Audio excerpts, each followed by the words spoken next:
Yesterday, March 15th, I had a chance to interview Dave Rooney, who is now, once again, BC CFA president. Of course, he went in untested because no one wants to go up against him. Anyway, Dave's a great guy, very dedicated to community football. Watch the interview. Thank you very much.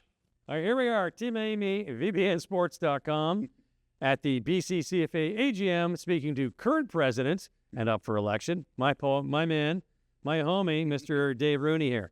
Mr. Rooney, so what are your chances this afternoon? Probably pretty good. Like I said, the last time I ran, there was nobody to run against me, and that was not a statement on me, more of a statement of I don't think anybody else wanted the job at the time. So, yeah, I am up for re-election, and I'm hopeful that I'm going to be around for another couple of years. All right. Kings and emperors say that too. Okay, now you've been president for a good 2 years. Yeah. When you came in, you've been on board for about 6. Mm-hmm. Let's start with that. How have things changed, or what direction has the BCFA taken football in the past 6 years? Great question, because there was the big split, right, a few years ago, where the PSO went their direction. We stayed doing our thing. Sir, forgive me, PSO being? The BC PFA, the British Columbia Provincial Football Association, who is now Football BC again. Yeah. They've renamed, rebranded, and we've kind of stayed the same. And so, yeah, we're still grassroots football. We're still doing our same thing. We are 100% volunteer run completely. And we're a small budget. We're a small group of people, dedicated volunteers who've been doing this for a long time, and really just trying to slowly pick away and grow the sport in our individual regions. And we're open to talking with anybody in the province who wants help in any way, shape, or form. They're getting emails. There we go. Not a big deal. So in terms of growing it, because we all know everybody who loves football plays football. So where do you get the new kids and how to get them excited into the wonderful sport of community football? Like, where's that talent going to come from, you think? Well, our clubs are always working hard to grow within their individual regions, right? And our numbers continue to grow small. It's a tough sport to get people into, right? No matter where you are in Canada. So we do have a lot of feet on the ground in the individual clubs working on that. Ourselves, we are growing the Joe Gluska Invitational Flag Tournament in Kelowna, which is the premier flag event, at least in our opinion, because it's great. It's been around for many, many years, and people plan their vacations around it and things like that. And so it's growing. We're bringing in teams from outside of the province as well. And so we're getting more and more excitement that way. And then as well, we have a free camp coming up, a low-cost camp benefiting the Chasing Hope Foundation coming through in a couple of months as well. So we're expanding there to try to get kids to come in for a very low cost, try football, try some drills, come with their friends who are already playing football, right? And, try to grow from there. I mean, as good as social media is, nothing really tops word of mouth. And Chasing Hope, of course, Chase Claypool, now, looking for an NFL home, but, I mean, came from Abbotsford, playing community through high school and went all the way. So if he can do it, you can do it. So sticking around.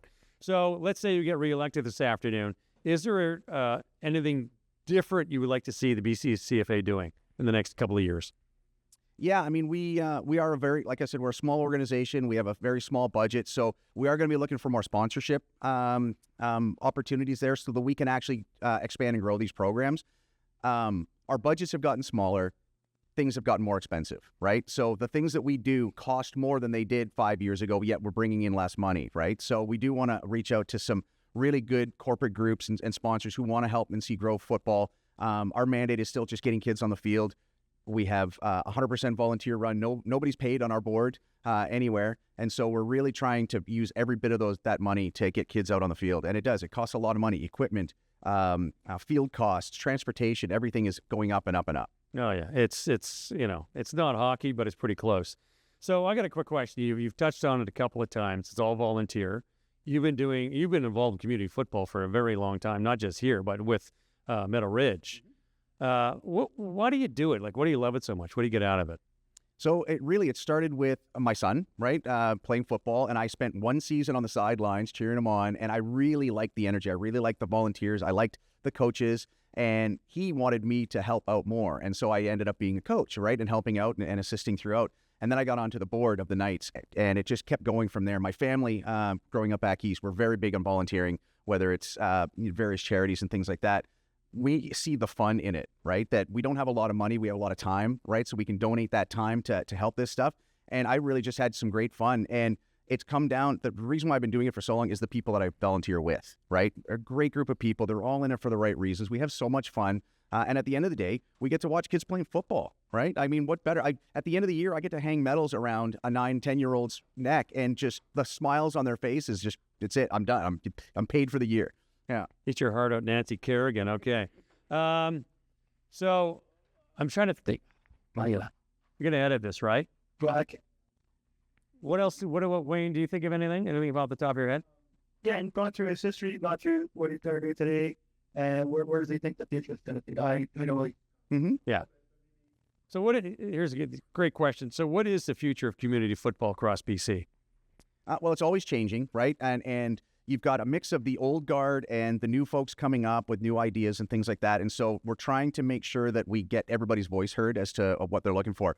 Sevens is now a big thing in community football, where it wasn't before. That was more of an outside of community league and division, and as well six-a-side. We're growing six-a-side really well at the Adam division within the BCCFA, and we're hoping to improve that outside of the BCCFA with any club that wants help starting a six-a-side program, whether it's at the Adam division or in the midget division, where we struggle sometimes, whether it's kids going to high school or just smaller communities that don't have enough kids. All right, six-a-side is a great way to get kids playing football in a very fun, fast. It's like rugby sevens, right? Rugby sevens, I guarantee somebody sat around Canada Rugby one year and said, this is stupid. I don't even know why we're talking about this. And now you can't get a ticket for it in Vancouver when it's here, right? So, yeah, that's what we're hoping. Yeah, 3-on-3 basketball, 6-man. Yeah. Smaller community. You got to make it grow. You got to get it going. Okay, we're going to wrap up. I got a quick gift for you. Anything else you want to add before we sign off?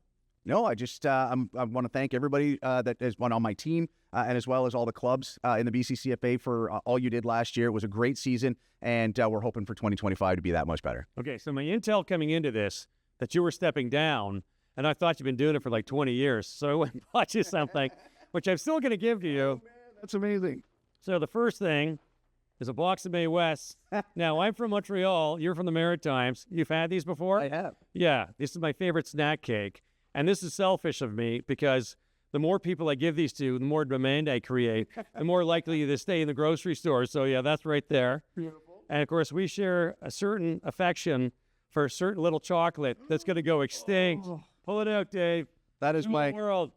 That is, honestly, if we get anything out of this whole Canada-U.S. trade war, is that somebody's got to step up and say, we need to save the cherry blossom. It's the Purdy's chocolate. It's amazing. Yeah. Purdy's chocolate, we're offering like one of theirs for one of these boxes. Yeah. I'm like, why don't you just go out and get the recipe and keep making the damn thing? Buy the rights. Buy the rights. It can't be that hard. Okay, and I'll show you where you can get more after the interview wraps up. Beautiful. All right. It's not far from here. Okay, that's it for us. Tim Amey, Dave Rooney, current and probably future BCCFA presidents, VBNsports.com.